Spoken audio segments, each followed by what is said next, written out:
स्थापितं येन भूतले स्वयम् उपकरमयं ददति स्वापदन्तिकम् नमो विष्णुपदाय कृष्णपदाय भूतले श्रीमते भक्तिवेदान्त स्वामिनित्य नमने नमस्ते सरस्वती देवे गौरवाणी प्रचारिणे निर्विशेष शून्यवादी पश्चातारिणे Panchakapatubhasha kripa sindhuve cha Patitanam pavanebhyo Vaishnavebhyo namo namaha Jai Shri Krishna Chaitanya Prabhu Nityananda Shri Advaita Gadada Shri Vasadi Go Bhaktabinda Hare Krishna Krishna Krishna Hare Hare Hare Ramo Ramo Ramo Hare Hare. Okay, so after time of break, we meet again to have another session here. Let me, for those who have not joined us before, let me introduce you to Eldar Prabhu, who is our technical assistant. So, you know, usually I do like that. I present a few points and then we ask for question and answer. And depending on how many people take part, even just to formulate a question precisely, I find it helpful if we submit the question in writing. You know, very often we get a clearer thought what we actually want to express when we write it. But if we are just a small group, then we can also lift the hand and have a discussion like that afterwards. So whoever is able to, please switch your video on. As you know, I'm a personalist. I like to see your smiling faces and not just speak to holds. Yes, sorry, Boulder, Madhuji, nice to see you here. And yes, so this topic of cooperation, this is just a tough one in Kali Yuga, we can say. And I mean, let us begin by remembering that, yes, in the Adi Purana, it also says one who says he is my devotee is actually not my devotee, but one who is the devotee of my devotee, he is actually my devotee. So this already gives us some indication that actually, yes, our love for Krishna directly manifests in how we serve the devotees, and to serve and please the devotees, there is cooperation necessary, right? And even Prabhupada, as we know before he left, he was saying, your love for me will show how you cooperate. So yes, because cooperation means, you know, we put sometimes our own opinions in the background, we compromise for the sake of unity and working together, you know, and this is often a tough one, especially for our false egos. It's a tough one. So it's a challenge. And I have come across a few nice quotes in regards to cooperation. And it basically, we can understand that this topic of cooperation is there on all different levels. It's there on a very global level, you know, within Krishna's system, the Varnas and the ashrams, they're all meant to cooperate actually, so that there's stability and harmony in this world. So, and then we can take the topic more and more onto lower levels, and then finally on our personal level. And then I would also like to address just very common scenarios in communities which often lead to politics and tension. And, you know, I want to give some very practical tools how we can avoid politics and tensions and what it actually means cooperating, to work together rather than working against each other. You know, because that's basically how we can also define cooperating, that we say, yes, we don't work against each other, but we work with each other. And yeah, it's a challenge. It definitely is a challenge. So the first quote I'd like to share with you all is from 1st Canto, 19th chapter, verse number 18. I took a little part of, I think this is the purport. I can't remember now because I copied it, but yes, of course it's the purport, it's not the verse. So I will read this to you.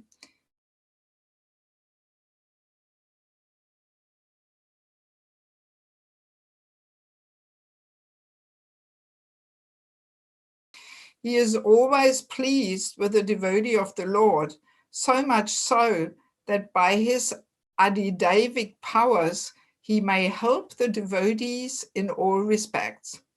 And by their actions, the Lord is pleased with them. There is an invisible chain of complete cooperation between the Lord, the demigods, and the devotee of the Lord on earth. So I thought that was already interesting, even though I don't want to get too much into that topic now. I simply want to include it and start like that to see that there is so many different levels of cooperation, you know? And I thought this was very interesting, how Prabhupada says, there's an invisible chain of complete cooperation between the Lord, the demigods, and the devotees on earth, you know? So yes, this topic of cooperation, we come across that on all different levels. And even on that higher level, there is this invisible chain. And yeah, the Lord, the demigods, and the devotees of the Lord on earth, they all have to cooperate. You know, certainly also the Lord and the demigods, because the demigods are in charge of all different departments there of universal affairs. So there has to be cooperation, right? So then another one is there in 3rd Canto, 22nd chapter, verse 4. There it says, individually, one's self may differ from others in certain qualities and may engage in different activities, such as those of a Brahmana, Kshatriya, or Vaishya. But when there is complete cooperation among different individual souls, the Supreme Personality of Godhead as Supersoul, Paramatma, being one in every individual soul, is pleased and gives them all protection. As stated before, the Brahmanas are produced from the mouth of the Lord, and the Kshatriyas are produced from the chest or arms of the Lord. If the different castes or social sections, although apparently differently occupied in different activities, nevertheless act in full cooperation, then the Lord is pleased. This is the idea of the institution of the 4 varnas and 4 ashrams. If the members of different ashrams and varnas cooperate fully in Krishna consciousness, then society is well protected by the Lord, without doubt. You know, so the whole topic of cooperation comes a little lower, not between the Lord, the demigods, and the devotees, but now between the different varnas and different ashrams. I mean, it's again Krishna's perfect system, you know. So all the varnas, all the ashrams have their roles, their natures, their qualities, and they're all meant to contribute their service. So in cooperation, and like that, there is harmony and stability in human society. Again, I don't want to get further deeper into it. It would be a whole seminar in itself, you know, but basically the Brahmanas, they're leading, they're protecting the Kshatriyas by showing them the way, how to govern, and also the Kshatriyas protecting the Brahmanas, then the Kshatriyas protecting the Vaishyas protecting the Sudras.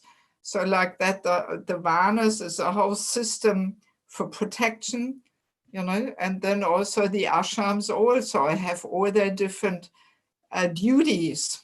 And if they all do their duties everyone, every Varna, every ashram, they all perform their duties in cooperation, then it is a perfect, society, perfectly giving the facility to actually uplift our consciousness and go back home, back to Godhead. So again, Krishna's system is actually perfect, and he all arranged it so nicely, but we have to cooperate, So now another one, now we get a little, more down on our level. This is a quote from the 4th canto, 30th chapter, verse number 8. There the Lord speaks to the Prachetas. So the verse is, the Supreme Personality of Godhead said, "My dear sons of the King, I am very much pleased by the friendly relationship among you. All of you are engaged in one occupation, devotional service. I'm so pleased with your mutual friendship that I wish you all good fortune. Now you may ask a benediction of me."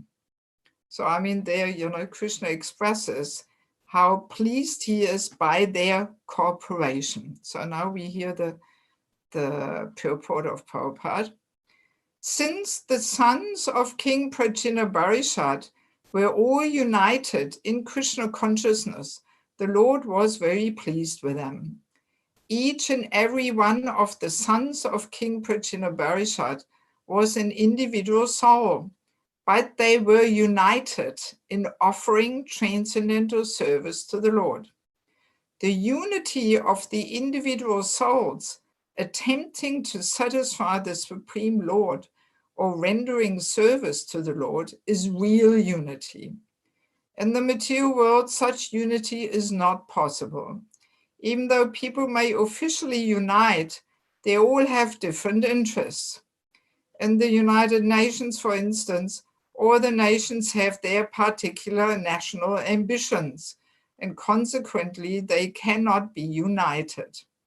Disunity between individual souls is so strong within this material world that even in a society of Krishna consciousness, members sometimes appear disunited due to their having different opinions and leaning towards material things. Actually, in Krishna consciousness, there cannot be two opinions. Okay.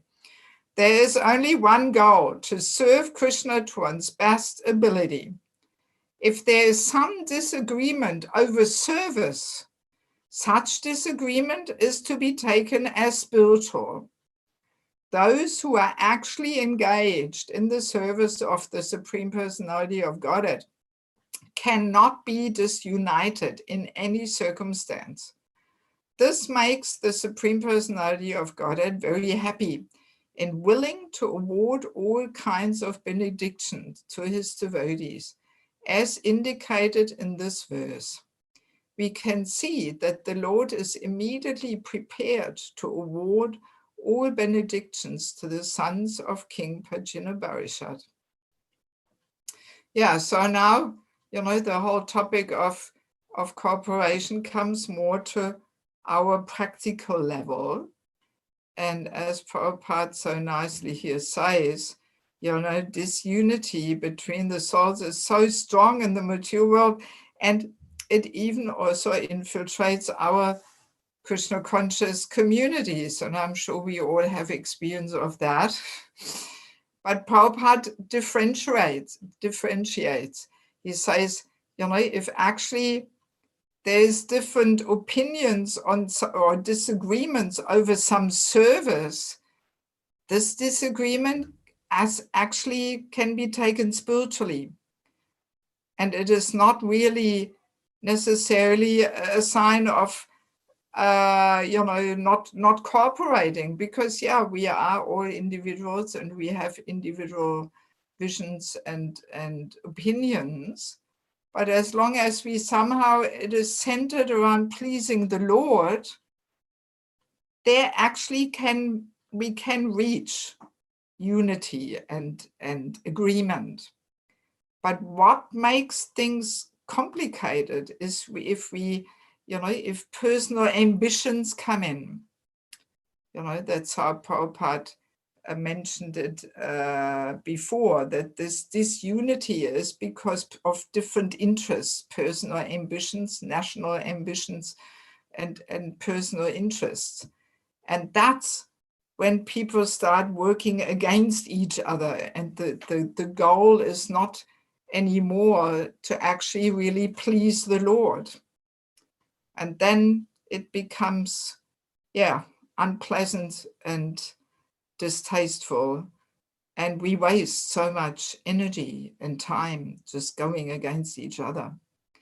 And I mean, we may also remember that Prabhupada actually made this point, that the real danger for our preaching movement does not come from outside, but it really comes from inside, actually.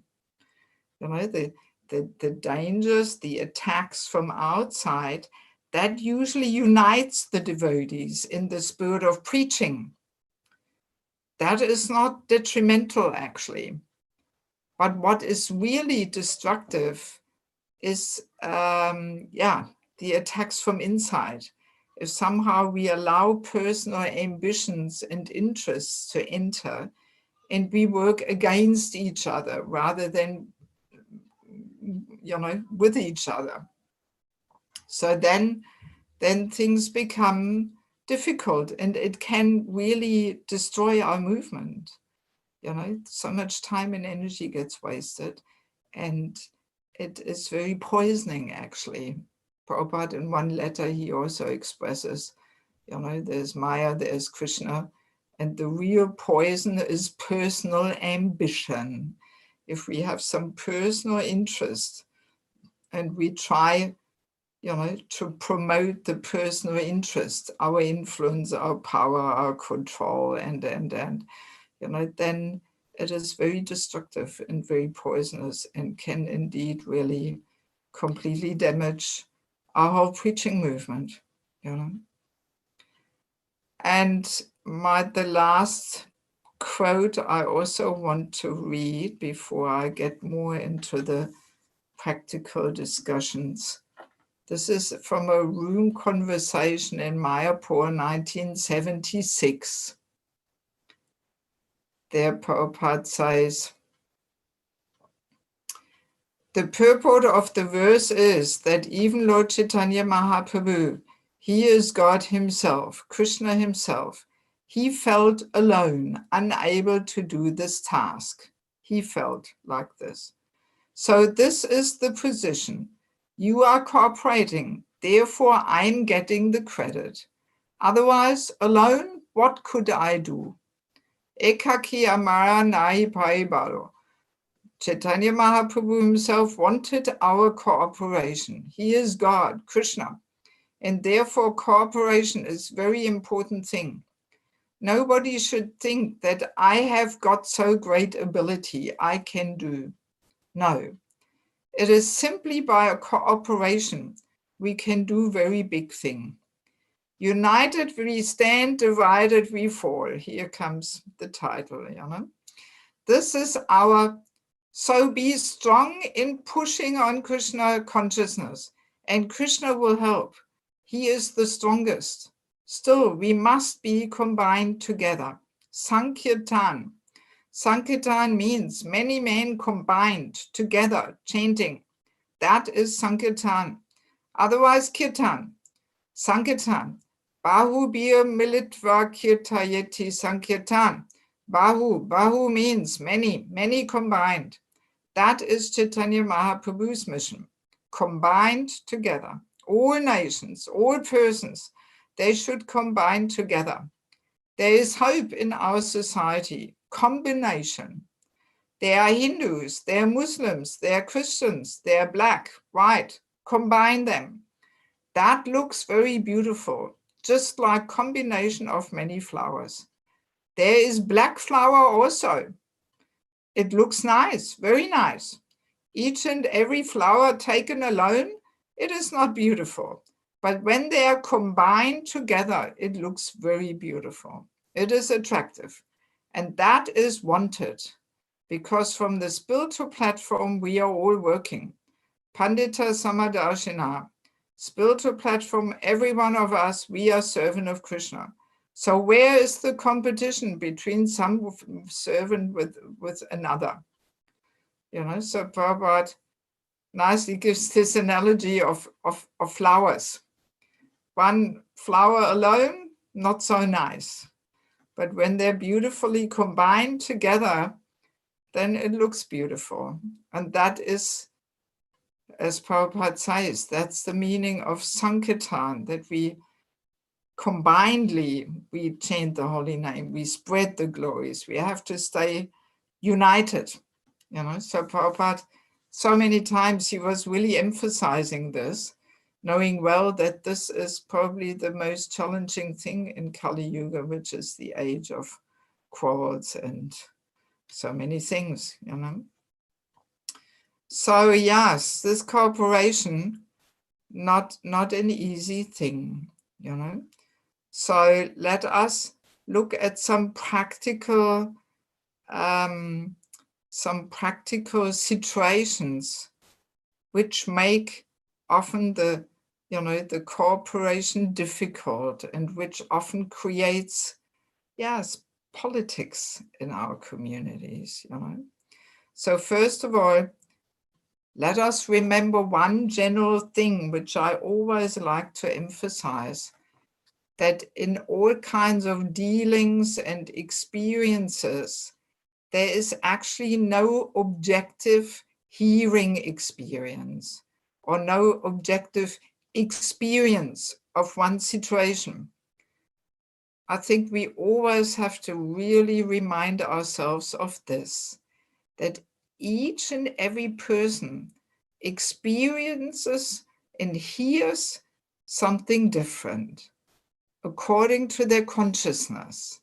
You know, our material desires, our material attachments, they actually act like filters. And, you know, depending on how thick our layer of conditioning is, that acts as a filter. We hear and experience everything through this filter.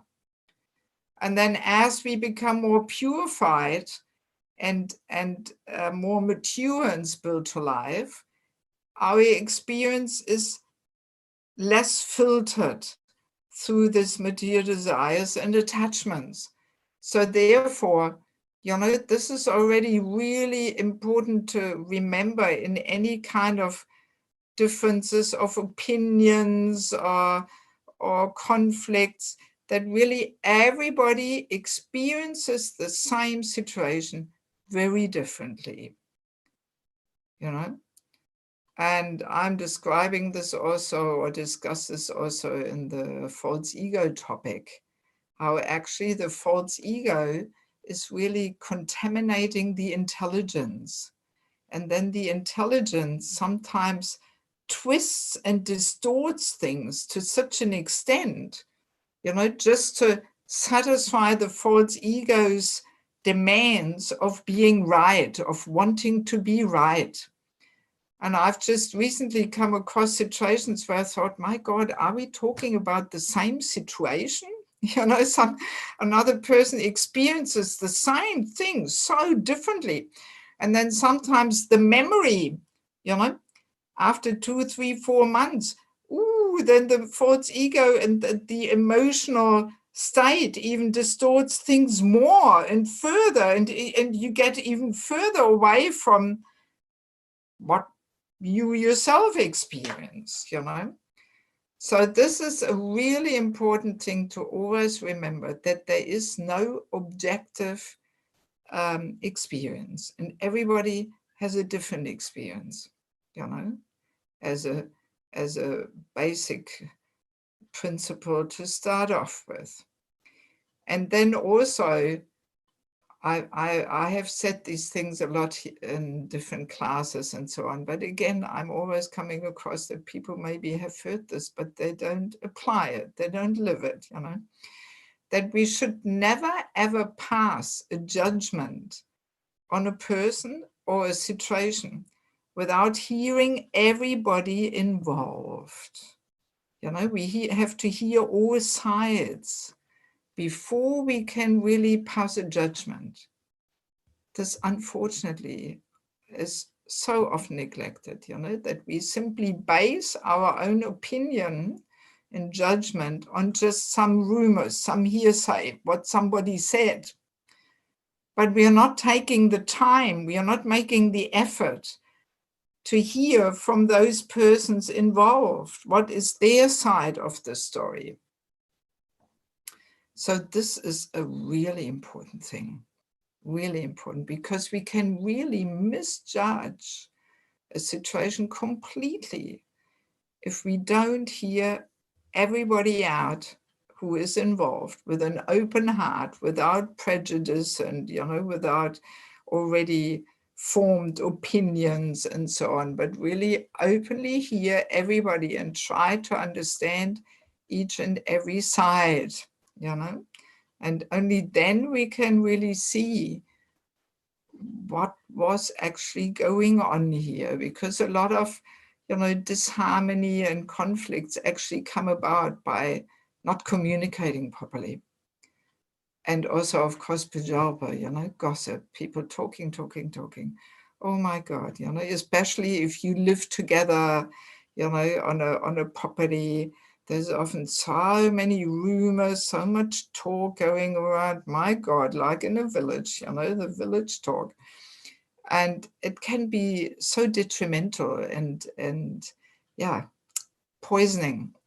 So we have to be very careful, you know, very careful that we don't fall in this trap of passing judgments on different situations, on different people, without hearing every side, you know. And even in the material world, you know, when there's some court case or something, the major part of the whole, you know, court case is actually hearing every witness, everybody involved, you know. That's the longest part, to hear everybody who has some connection with the whole thing, you know. And only then the judgment is passed, you know, and then, yeah, there's somebody who judges after hearing everybody and so on. And it takes a lot of time and energy, but if we want to build healthy communities, this is an important thing, that we invest this time and energy. You know, there has to be some devotees there who have the time to hear people and talk to them and try to understand what is happening in people's minds and hearts and lives and so on, you know. So this is, for a start, it's a very important, sets the foundation to, you know, healthy cooperation. You know, we can't cooperate, we can't learn to cooperate if these two things are already lacking.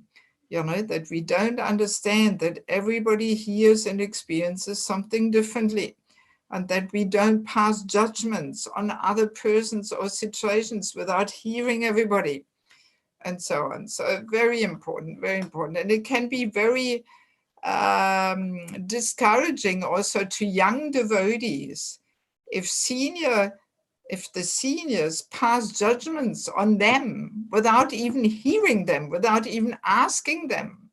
You know, just somebody told that such and such did this and that. And then we don't even take the time and go to that person and ask, so what actually happened? You know?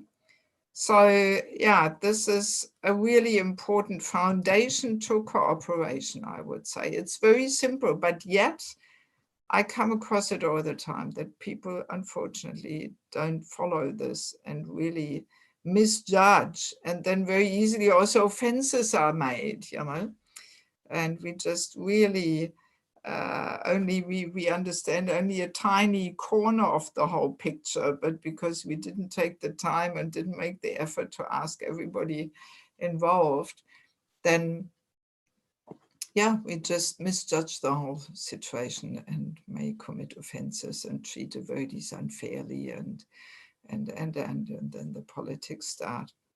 So now another thing which I just would like to present is,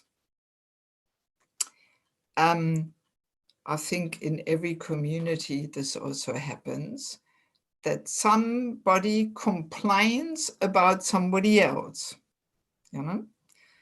Let's say a younger devotee complains about his authority. Oh, he did this and this, he treated me, he was chastising me, whatever it may be, you know, somebody complains about another devotee. So how do we act if somebody comes to us and complains about somebody else? You know, I mean, this is inevitable, you know, especially for devotees in authority positions who sometimes have to be a little stern and a little, you know, instruct and so on. There's always somebody who complains about them. There's always somebody who doesn't like it, right? And complains.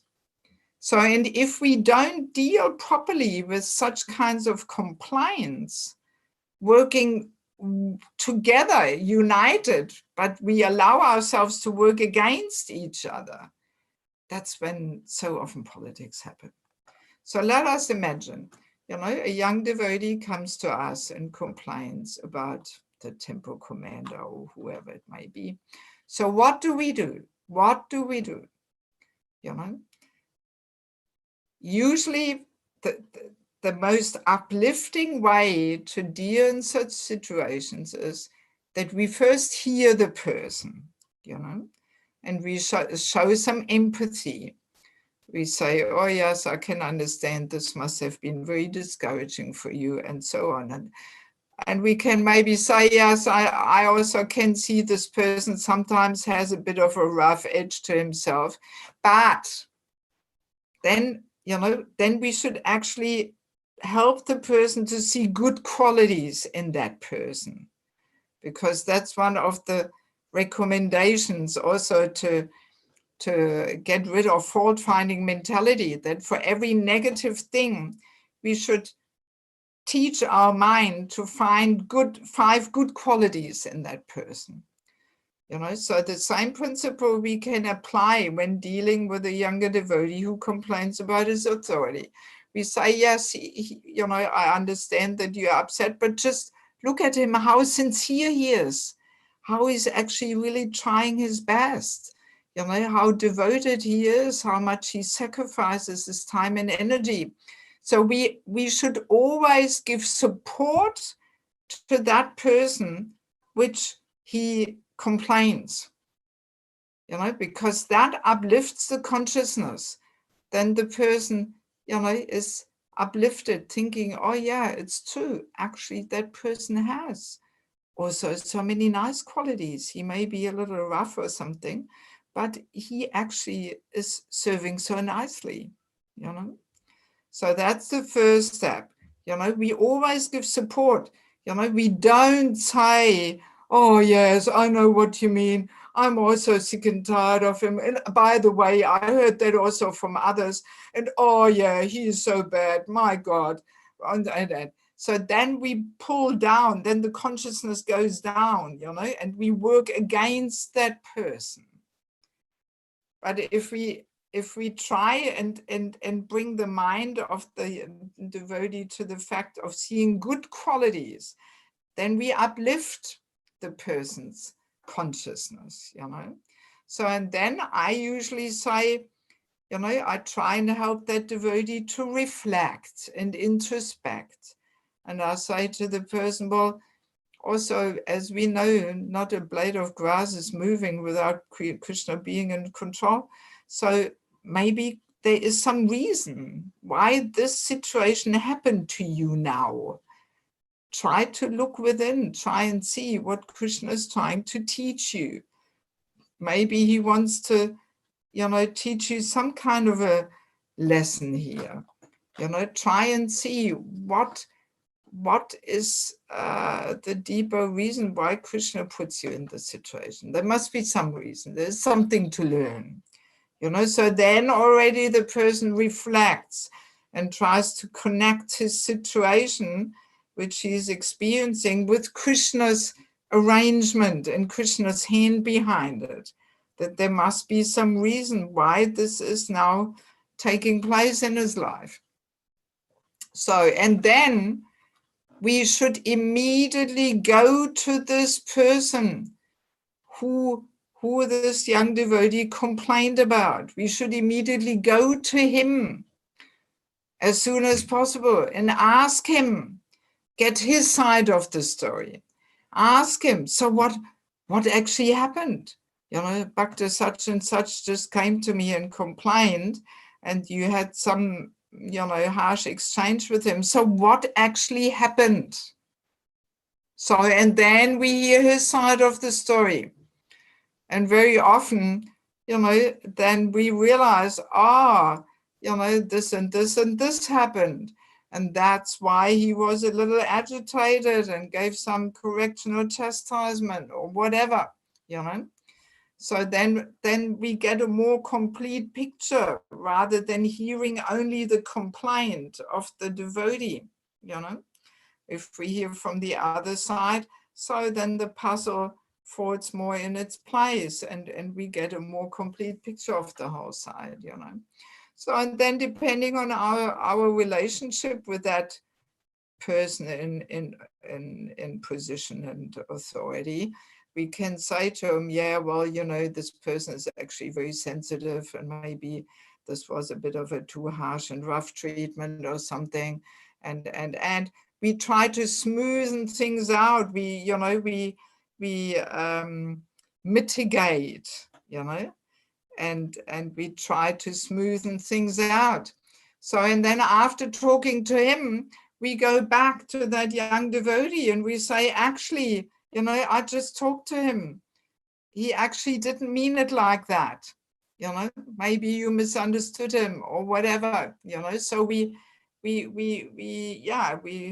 how to say, we help, you know, we mitigate, we smoothen things out and we mediate, you know, but we don't go against that person. This unfortunately happens so often, you know, that you know, our lower nature, you know, takes advantage of somebody complaining against somebody, and then immediately we take the side. Yes, you know, he is off and this and that, you know. So, and then we work against each other, you know. But if we learn this art of mediating and mitigating, then we work with each other, you know. And in that way, we can really help to avoid all kinds of politics to happen. But if we don't know these very simple principles, which are actually common sense, actually, this should not even, you know, there should not be a need to even discuss this. It is actually common sense, you know, but often that's what we are lacking the most, the common sense, you know. And very often just, yeah, you know, our envy in our heart, you know, jumps at the chance to criticize somebody and go against somebody. It is actually envy. So one has to be a little, you know, a little above the gross forms of envy to actually do this work of mediating and smoothing out rather than jumping at the chance to go against somebody, you know. And it's very simple, but if we could just act accordingly, you know, then we can avoid so many, you know, tensions and misunderstandings and politics, basically, you know, politics. So, yeah, and we can even compare it like in the family, you know, we also have the father and the mother. So sometimes the father has to speak a strong word and correct the child or something. So then the child may run to the mother and cry and complain. But then also the mother should not go against the father, you know, but usually the mother, you know, does this mediating and smoothing out work and saying, yeah, it's all right, so, but you have to listen to that, and, you know, and, you know, but sometimes even in the family, then, you know, one parent goes against the other, and so on, and then the politics even start in the smaller family, So, and in the same way, in the bigger family, the same thing can also take place there. So it is all very natural to act like that, if there are trusting and affectionate relationships. That's what Prabhupada always emphasized, that our movement has to be based on love and trust. So if there's loving and trusting relationships as a foundation amongst our devotees, then this is actually very natural. Then the other devotees are too dear to us and we respect them too much, then for wanting to go against them and using some disagreement, some happening there to go against them. They're too dear to us.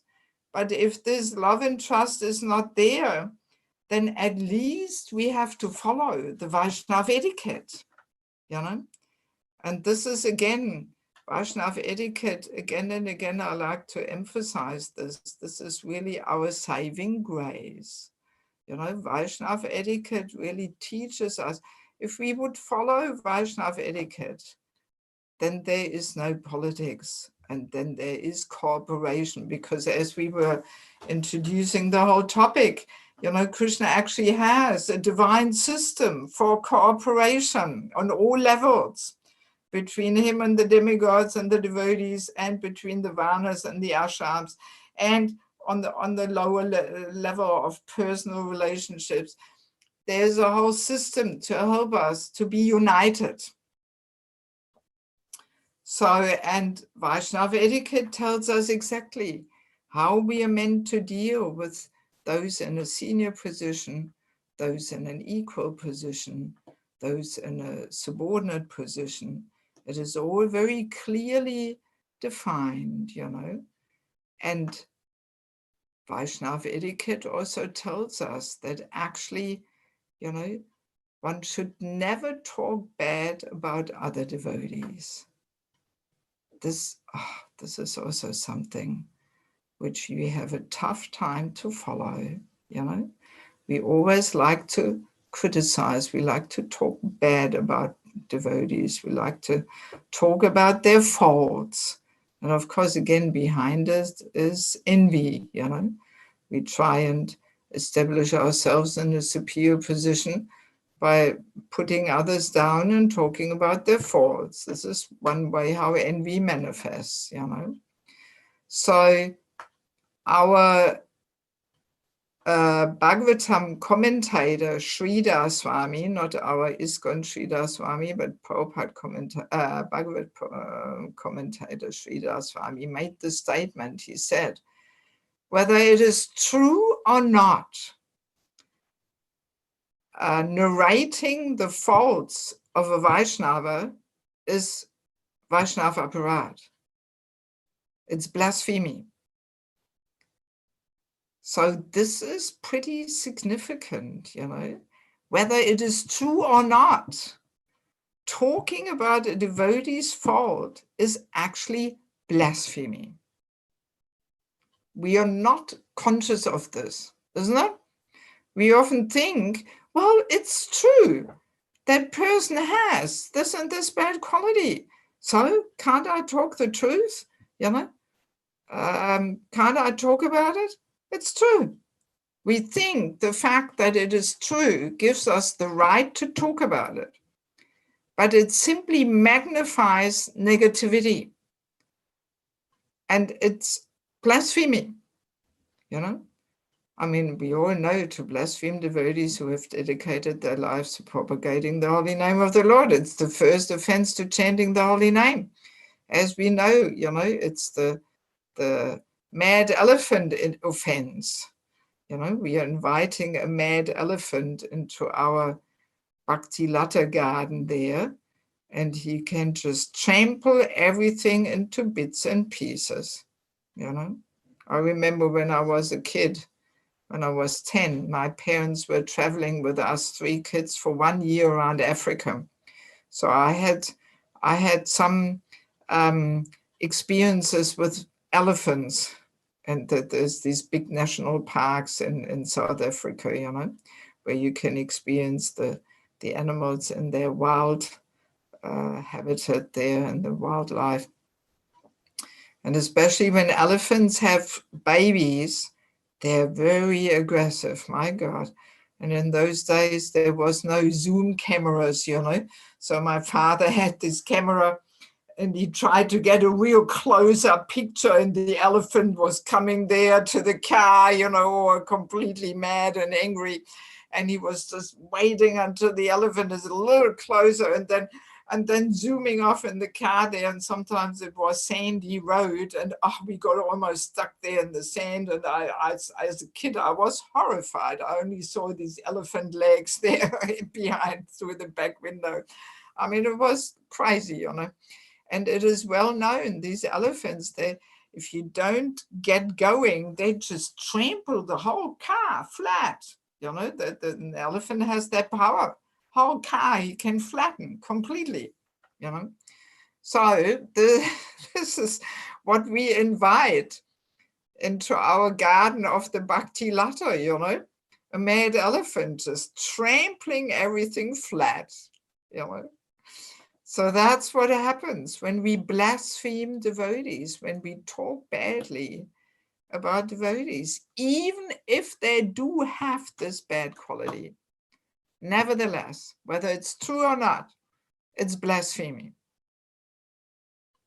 And yeah, I mean, this is one reason why we don't make faster advancement, actually. Why our advancement is so slowed down. It's because of that offense, actually, you know, that we almost every day, we can't help ourselves saying something bad and down-putting about somebody or something, you know. And yeah, so, and that leads to Vaishnava Bharat. And it also, yeah, it magnifies negativity and churns so much poison and yeah, negative energy. And it leads to politics. Oh, he said this about that person, and she said this about this person, and blah, you know, and then gossip and talking and going against each other and all these kind of things, you know. It's yeah, it's very detrimental, very destructive. So yes, and I mean that somebody, you know, complains about some authority or somebody who is a bit more in a position of authority. This is very natural, you know. But we have to know how we deal with these situations in order to work together and not allow ourselves to work against each other. This is the whole point, you know. And the Vaishnava etiquette teaches us, you know, that, yeah, we should never pass a judgment on anybody in a superior position, you know, because we don't know what is happening on a superior position. It's not our position to pass judgments and you know, also, I mean, we have to understand in regards to Vaishnava etiquette, let's quickly understand who is considered to be superior. So for example, I mean, we all know that one criteria for superiority is how long has that person been in Krishna consciousness. Then even his mere age, you know, if a person is 20, 30 years older, even that is already a good enough reason to consider him superior, simply because of his life experience, you know. And then also managerial position. Even if that manager is junior to us and has been less years in Krishna consciousness, still, as soon as a person has a managerial position, we have to accept them as superior. And then it's not our position to make comments and pass judgments and he is not good manager and he did this and that, and yeah, it's completely against Vaishnava etiquette, against Vaishnava etiquette. And also what is extremely detrimental, if we somehow talk bad about seniors to junior devotees, that's, this is a no-no, to talk bad about seniors to juniors, because that destroys their faith. One thing in also dealing with young devotees is that we have to protect and nourish their faith in Krishna consciousness. That's like the essence of the devotee care, is to protect and nourish a person's faith, because faith in Krishna consciousness is so important. It's the faith is really, Bhaktivinoda Thakur says, it's the currency with which we purchase Krishna, is our faith in Krishna in the process of devotional service. So faith is extremely important, and in young devotees, the faith may be very fragile, and we have to protect it carefully, and we have to nourish it. And one way how we destroy faith in young devotees is by criticizing seniors, especially when they have some faith in that person. And then we talk bad about that person. Ooh, this is terrible. This is completely destructive and poisonous. Should never be done, never ever. Even in situations when a young devotee thinks, oh, this Prabhu is really advanced, he is a sadhu, and we think, well, he's not that advanced after all. I know, what he's facing in his life and so on. Because as a young devotee, I once heard in a lecture the statement, a neophyte devotee takes another neophyte to be advanced and an advanced devotee to be neophyte. That's the vision of a neophyte. A neophyte thinks, an advanced person who is actually very meek and humble and keeps himself in the background, he thinks, oh, he's not advanced, But then a neophyte devotee takes another neophyte who makes a big show out of himself. He thinks, oh, he's very advanced, So that's the vision of a neophyte devotee. He takes another neophyte to be advanced and an advanced devotee to be neophyte.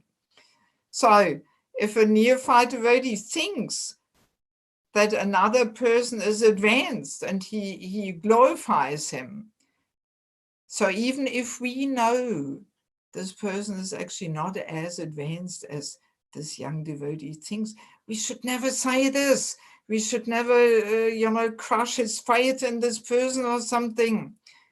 We should simply, we should acknowledge and say, yeah, it's very nice. Yes, he's a serious devotee and so on. As long as that devotee inspires a younger devotee, he's doing his job of inspiring him.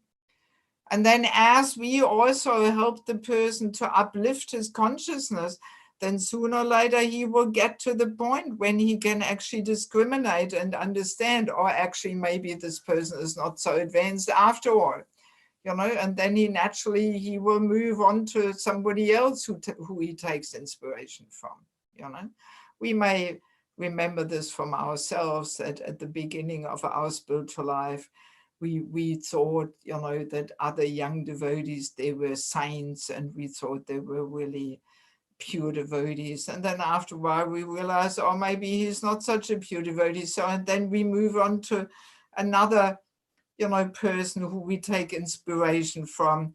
And then after a while, we also move on to the next, when our consciousness is a little uplifted and we can discriminate more. So then naturally we move on to another person who we take inspiration from. So this is the natural progression. So no need for us then to come and put that person down who he takes inspiration from and say, oh, actually, I know something which you don't know, and I can tell you he's got his issues too. and don't take him so seriously. I mean, such kind of talks are poisonous. Yes, you know, but very often we do this. Again, if we have some little envy there in our heart, we jump at the opportunity to say something bad about this person just to establish ourselves in a superior position, you know. So, yeah, so, and because, you know, envy is so subtle and not so easy to uproot. So that's why we have the Vaishnava etiquette, which is trying to protect us from all these kind of, you know, ways of acting and going to our lower natures there and jumping at some bait there to, you know, establish ourselves in a superior position or somehow, you know, increase our own influence, our own power and control or something, you know. So Vaishnava etiquette is our saving grace, you know, so we have to be very, very careful. And if we just follow the Vaishnava etiquette, then we can avoid so many politics and dissensions in a community.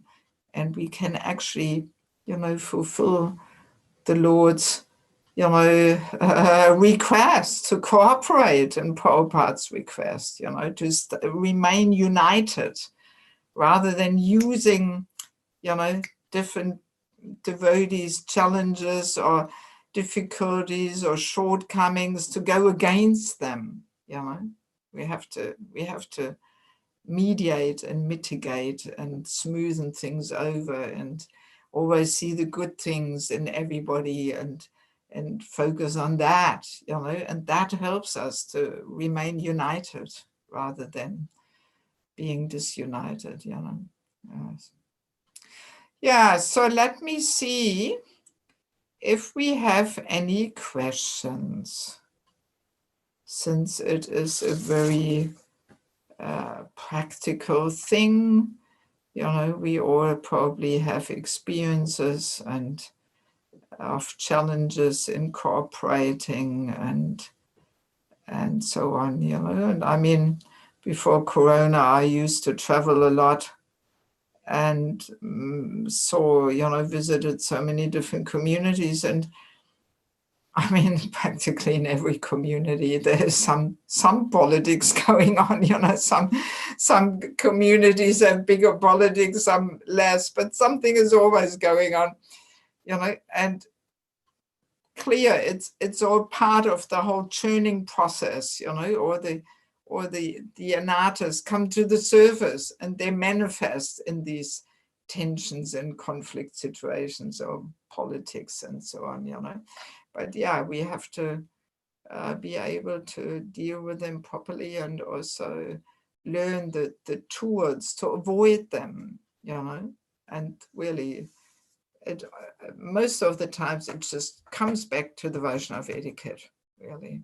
And especially in the Western world, this is often not so understood, you know, because in the Western world, there's this whole egalitarian understanding, everybody's equal, anybody can say anything to anybody, you know, there's not this understanding of superior, junior, senior, and so on. But yeah, I mean, that's part of Krishna's system to really protect us from Vaishnava aparad and blaspheming devotees, and to create harmony in our communities, you know, so we get closer to actually creating a Vaikuntha atmosphere in our communities, you know. Do we have anything for discussion? There is one thing. Yeah, it seems like a question from Chris Sanint. From whom? Chris Sanint. Okay. Ask to unmute. Chandrabhaga. Yes, we know each other. Okay, great. So maybe, okay, I will read aloud. How to cooperate and respect our management when there are many people who complain about them, including senior Prabhupada disciples? Is there a way to participate in dialogue, or should I step out if it is not my business? Ah, well, see, so it looks like we have already the situations where people complain, you know, about others. I mean, yeah, it's going on everywhere, this complaining, you know. I mean, it depends really on our position, you know, what position we have, what relationship we have to those who are complaining. But if we are in a more senior position and there is a more trusting relationship there, then I think, you know, we can really apply these steps I was giving. You know, that if somebody complains, that first of all, we hear them, we acknowledge their you know, their hang-ups and their yeah, their bad feelings or something, but then we try and see the good qualities in devotees, because every devotee has good qualities. And this is a powerful powerful way to deal, you know, with in these conflict situations. I mean, we just had the other day here in Simachalam, we had two devotees, you know, two Madhujis arguing there over the flowers and this and that. So, and then there was one Madhuji who was trying to mediate. And she actually used a very powerful and simple trick, which I thought was fantastic, and it really worked. So what she did is she first of all asked, you know, both sides to mention some nice qualities of the other person, you know? So you imagine two people have an argument. So she was bringing them together, and she was starting like that by inviting each person to mention some nice qualities in the other person. So that already uplifts the consciousness. It's the same principle which I suggested, you know, when somebody complains about somebody else, you say, yes, yes, I understand, you know, I'm fully with you. And I also find some things here difficult with this person, but the person also has so many nice qualities. So that already uplifts the consciousness. It gets us out of this negativity and this fault finding and criticizing mentality, that we see something nice in the person. So and then her second trick was that she said, so now to both sides, now you share some of your shortcomings where you feel you want to work on and improve yourself.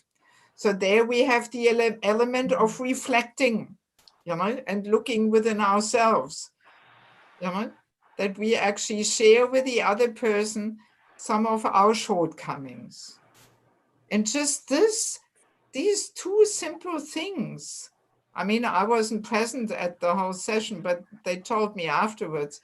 And this was just making both sides peaceful, just by seeing good qualities in the other person and by reflecting about our own shortcomings. You know? Yeah, that was already creating a peaceful situation and some you know, some humility towards each other and some compassion, some mood of tolerating each other and apologizing, you know, if both look at their own faults where they have to work on, and they look at the good qualities in the other person. I mean, such a simple thing was really powerful, you know. And these same elements we can also find in what I'm advising, you know, that when somebody complains, we you know, we ask them to see good qualities in the others, and then we invite the person to reflect and look and introspect, or what is my learning experience here? Why is this happening to me now? Why am I in this situation? You know, because there's always, for each and every person, there is a lesson to learn. You know, often these community dramas, they remind me of Bhagavatam stories, actually, you know. And also in a Bhagavatam story, there's for each and every person involved is something to learn. So also, you know, if people complain about the managers or something, let us ask ourselves, you know, why is Krishna putting me into this situation? What can I learn here? How can I contribute to improve the situation? You know, yes. And yeah, I mean, it's not easy to be a manager, and it's always easy to criticize and find faults, you know. So this is such a common thing, you know, this complaining. And also another good thing to remember is that actually bhakti is not dependent on good management. You know, no external material situation can stop bhakti from growing. You know, of course, good management is helpful for bhakti to grow, but still, we can always chant, we can always hear, we can always read Prabhupada's books. The deities accept our service. You know, we can always do service. So very often, why people are, you know, attacking the management is also, again, out of envy and some grudges. And then we use, you know, some devotees' shortcomings for our own ambitious, you know, thoughts or goals, or, you know, we think we would do it all better. And, you know, there is envy there, you know. So this is the Vaishnava etiquette. Persons in management, we are considered to see that we are meant to see them in a superior position, even if we are Prabhupada disciple and the managers are not. But just the fact that they're managing, we are meant to respect them as superior. And of course, the managers should also have the Vaishnava humility and see the Prabhupada disciple as superior, you know. And then if there's mutual respect and acknowledgement and, you know, a well-wishing mood, then, you know, there should not be some politics going on, you know. And of course, also, you know, we are meant to be open also a little bit to feedback, you know. Yes. But again, as a junior person, it's not our position to give feedback to seniors. You know, not negative feedback, positive feedback, of course, always. But it's just not our position to, to criticize, you know, because this Vaishnava etiquette is simply meant to protect us from fault finding. And as a junior person, very poisonous if they find faults in seniors. And therefore, it's just not a junior person's position to, you know, find fault and criticize and give feedback, negative feedback to seniors. It's a no-no. Just to protect that junior person from this mentality of fault finding. You know, you wanted to say something. Well, in the spirit of accountability, opening that dialogue, because okay, as a junior, it's not my position to give feedback, yet you're saying that it's a natural quality of a leader to accept feedback. So because you had said that if there is criticism or complaints, that we should go to that other person and hear their side. Yeah, but not in a, you know, in a humble mood. You know, just that we can do, go to a senior person and say, oh, Prabhu, such and such came to me and complained. So what actually happened? You know, you know, it's a question of humility. So if we are humble, of course, we can try and find out what went on, and we can kind of act as the mediator and the reporter. We want to help him, you know, to smoothen over things. And therefore we report to him that Bhakta such and such came to us and complained, and or what actually happened, you know, and then he will tell us what his side of the story is, you know, and then we in the mood of serving him, in solving and smoothing out the conflict, you know, we go to him and then we go back to the Bhakta and say, actually, I just talked to such and such Prabhu and he didn't even mean it like that. And maybe you misunderstood, because very often, because of this point, because everybody experiences things differently, we very often just misunderstand, you know. Yes, and it's very natural that the junior person has a different perception and experience and hears differently than a senior, because simply a senior person, let's assume that his consciousness is a little more elevated and he's less conditioned, you know, so then his experience and is very different than the younger devotees, you know. Which doesn't mean that the senior is always right or something, not like that, you know. But I mean, this is the principle that as we become more mature in spiritual life, our perception and experience is more objective. And the more we are conditioned and covered, the more this conditioning acts as filter, and our hearing and experience is filtered, you know, like that. Yeah, I mean, you're just confirming, you know, how much criticism and dissatisfaction there is.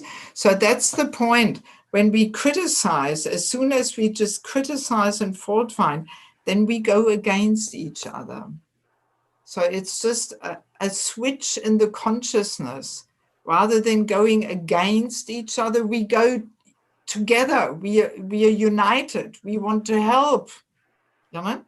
We want to help the poor managers who are carrying the burden and not just criticize and go against them, you know, but we remain united.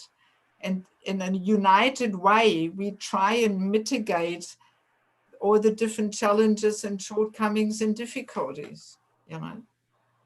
And I mean, as a devotee, as a common devotee, especially us women, you know, already, you know, women's position is actually like the more harmonizing, balancing force, you know. So we women can actually really help and contribute to smoothing things out, you know. Of course, it depends on our relationship with those who are criticizing the management and are dissatisfied. You know, if we have a relationship, or if we are maybe senior or at least equal, you know. Of course, you know, if they are senior, if they're Prabhupada disciples who are criticizing and are dissatisfied, then, you know, we as a junior person can't so easily go up to them and say, oh, let's look at all the good qualities of that person, you know. Even though, I mean, in conversation, we can also make such comments, you know, by saying, yeah, I know I'm also sometimes a little discouraged, but actually I also see that this person has a lot of nice qualities and the person is actually sincere, you know, and we can try and, you know, bring in that way people's consciousness uplifted and diverted towards finding good qualities and not only bad qualities, you know. Yes. What else do we have? Mataji, I see raise her hand. Okay.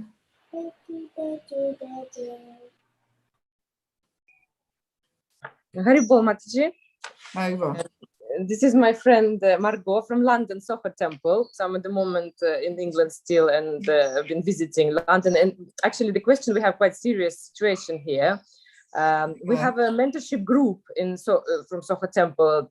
It's very new group. There's about 10 young devotees, ladies like us. 13 actually, my friend's correcting me. And we have mentor Mataji, who's been in ISKCON for like 20, 30 years, she says. But she's doesn't sort of attend temple often. And because she's a Russian speaker from like Lithuania, I think. Lithuania, isn't it? Yeah. and there are other Mataji's in our group who don't speak very good English. So she's been appointed to be like our mentor to then, strive for asking pranam mantra and attaining initiation. Yeah. So what about 6 months we're meeting? Maybe less? Since January. Since about January. And we have a bit of a situation now. She's never mentored before. Temple doesn't really know her this well. Okay. Yeah. And so what we've noticed, and we had sort of discuss, and we've been sort of addressing it to her as is when she's talking. So she goes into very strange subjects. For example, she's glorifying prostitutes, saying how much they have freedom and how it's like, it sort of goes very casual, because she also leads this mentorship group as well as just the like sort of Sangha meetings online. So she goes saying like, oh, they have this freedom, and then that she left her husband who is Indian, and because it didn't suit her, that lifestyle, and she wants her freedom as well, and generally that she's, we just should accept who we are, that sort of not working on yourself. So there are very serious points like that we are very confused about. I mean, where is she going with that? She talks a lot about divorce, and lots of girls found their own things that they were a little bit shocked about, but we were just like, like she doesn't like to serve in actual temple, that in temple there's too much tension, that she finds it too much with the devotees, so she just does her own service at home with her deities. All this sort of, we're thinking, but we want to go to temple and we want to rent a service there, and all this sort of stuff. We start to go into arguments with her. She gets like upset, and then recently it's sort of escalated to one sort of senior devotee within our group. Everybody was complaining to her, saying that we don't want to really follow, we don't understand where she's going with all these things. And she raised that with her, and she evicted her, saying that, well, I'm just not going to be a mentor, you out of the group, without even letting this other devotee, Mataji, to express all the concerns and all this sort of thing. So we're really at this point now, and we don't know how to. Yeah, so this Mataji who organized this group within our mentees, ladies, she wanted to address her issues in a nice way. She's the leader of Russian Yatra here. But before she even could do it, she didn't want to do it on the eclipse day. So she said when they arranged the meeting, they had a meeting booked for eclipse day, and she said, "Can we move it to another day?" And she said, "No, I cannot move it. And actually, I don't want to. You're out of the group because you just can't cancel meeting with the mentor like that." Anyway, I think I get the point. So I mean, obviously, this is more a question of, whether she's really qualified to serve as a mentor, So in such situations, the proper Vaishnava etiquette is to report that to a higher authority, to whoever, empowered like temple president, who appointed her to give us guidance. Yes, yeah, exactly. So that is the proper etiquette. If she is senior, it's not the etiquette for a junior to directly approach them and confront them. I think we just wanted to say, like, let's not discuss this subject, and we're happy to go with the other program that we had. Like 50% was actually a good program that we had, but then we just didn't want her to touch the subjects that we don't want it to be. The thing is, this leader of our group, she was going to meet Janitai, temple presidents, and tell her everything. And there were two ways. She said more likely he will say to her not to lead this group anymore, and there is absolutely nobody else who take on. There is no. Yeah, I mean, I also must say this is a public forum here, and I feel a little uncomfortable, discussing some intricate situations there, mentioning names and this and that, So it's not something for public discussion. So that's why I just want to stick to the principles, So in such a situation, the proper etiquette is, by expressing, by reporting your doubts about her qualification, because this is what it's like. Whatever is on your mind and wherever your consciousness is at, that comes out of your mouth, So, and by hearing from a person, we can understand where their consciousness is at, on what's going on in their minds. So obviously, there's a bit of a problem. And I mean, you may know I've put together, I think you've got even the book Sheltering Relationships, right? You got that last year in Tallinn there when we met. So there's a whole chapter. What is the qualification of serving as a mentor? Right? And the first qualification is that one has to be properly situated in one of the ashrams. So if she's already, if she's separated from her husband and she's not clearly established in the renounced phase in life, she's obviously not properly situated in one of the ashrams. So according to that understanding, she would not even be qualified to be a mentor. You know? And then there's so many other qualifications that one has to be balanced and exemplary in Vaishnav etiquette and this and that, you know. So to me, it sounds like she may just lack in qualification to actually serve as a mentor, you know, and that's why she talks all kinds of inappropriate things, you know. Yeah, we're in a situation that there is no another Russian speaker for the other Russian devotees to follow, and that's why it's sort of was the. Well, but then sometimes it's maybe better no mentor than an unqualified mentor who brings confusion in and so on. And also, I mean, the Russian devotees do speak English, so it doesn't have to be a Russian-speaking devotee, you know. Yeah, yeah. No, Not for us. Yeah, but it appears to be not even English-speaking Mataji that is sort of qualified or prepared to take group. Yeah, there's no one been put forward. Anyway, well, thank you for the advice. We were just quite. Yeah. You just report it and you know and express your concerns, you know, and then you let them deal with it. But that's the etiquette. If we see something unusual going on higher levels, then we do have to report to the next senior level, or senior meaning also temple management, even though they may be junior to us or to that person, but just being in management puts a person already in a superior position. So and then we report, and then that's our duty, and then we let them deal with it, you know. That's the proper etiquette, you know. Are there any other topics, questions in regards to cooperating, avoiding politics, dealing with different politics or something? In chat, there is nothing. And otherwise also no different. Anybody listening in YouTube or Facebook, is there anything? Any questions, comments?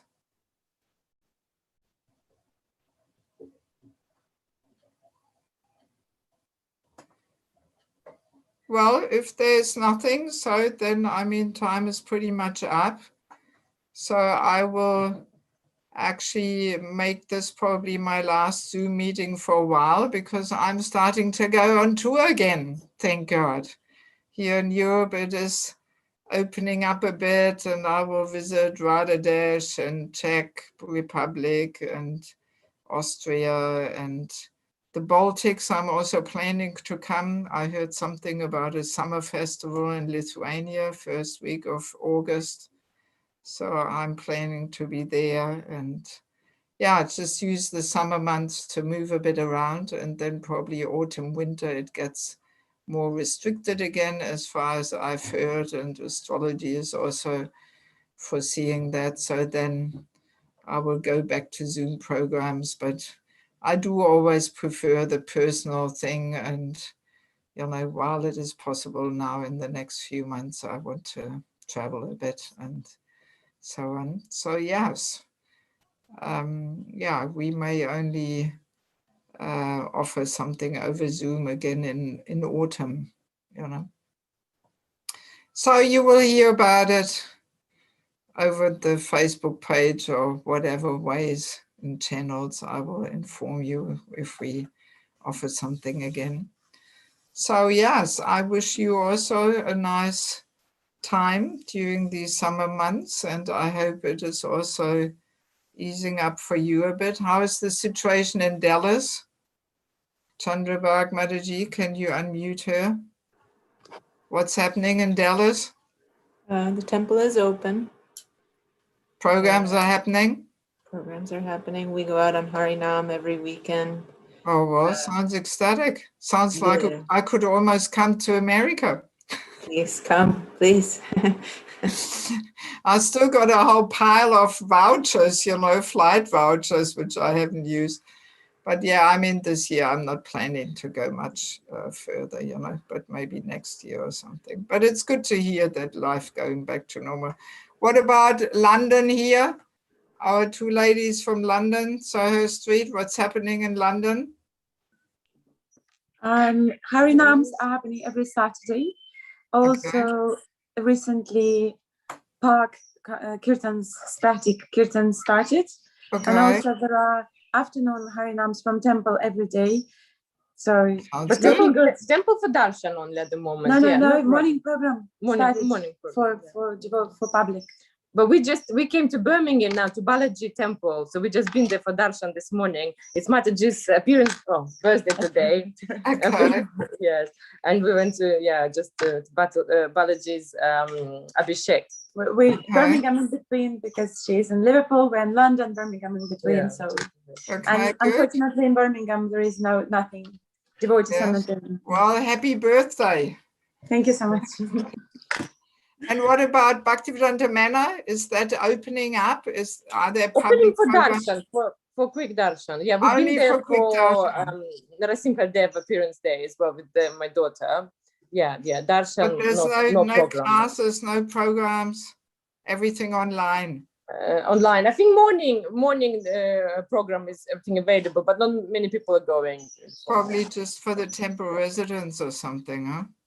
I think you can book maybe ticket or something, Oh, but it's just yeah, not many okay. people attending. Yeah. All right, so Slowly. let's see how life will continue. Okay, well, thank you very much for joining us, and I wish you all the very best, and we'll connect again in the future. Okay? Srila Prabhupada ki, Samaveda Bhaktivinoda ki, Gaura Premanandi ki, Hari Hari Bol. Hari Bol. Hari Bol. Thank you.